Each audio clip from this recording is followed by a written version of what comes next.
سلام، اومدیم مرکز خرید 212. کسانی که به اینجا سر زدن ممنون میشم نظراتشون توی کامنت ها بنویسید که بقیه میان استانبول استفاده کنن. دوستان 212 همونطور که از اسمش پیداست پایینش نوشته آوتلت. مراکز خریدی که آوتلت نوشته یعنی جنساش ارزونن اما نیو کالکشن توش وجود نداره.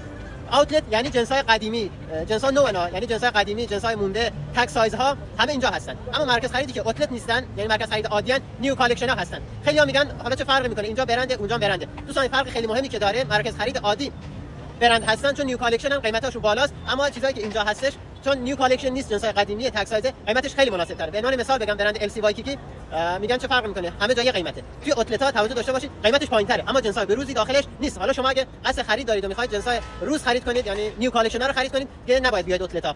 باید بقیه مراکز خرید سر بزنید که نیو کالکشن ها هستن. حالا دوستانم که نمیتونن بیان استانبول خرید کنن، پیج شاپینگ این پایین گذاشتم براتون، هر چیزی نیاز داشتید میتونید سفارش بدید، براتون میخرن میفرستن ایران در به منزل. حالا تا تایم داریم بریم داخل مرکز خرید با هم یه نگاهی بندازیم.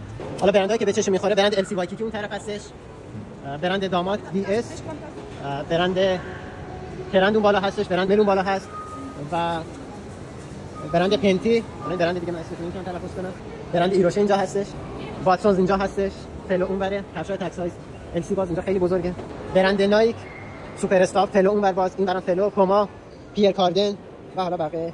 به عنوان مثال اومدیم برند نایک، این کفش خیلی پرفروشه و خیلی هم گرونه چون این سایزش کوچیکه، فروش نرفته، فرستادن اوتلت ها مثل اینجا دیگه فرستادن اینجا که با نصف قیمت به فروش بره. حالا قیمتش هم ببینید 2149 لیره. حالا این به خاطر سایزش فروش نرفته، شاید این به خاطر رنگش باشه که فروش نرفته، که میفرستن اینجا با نصف قیمت.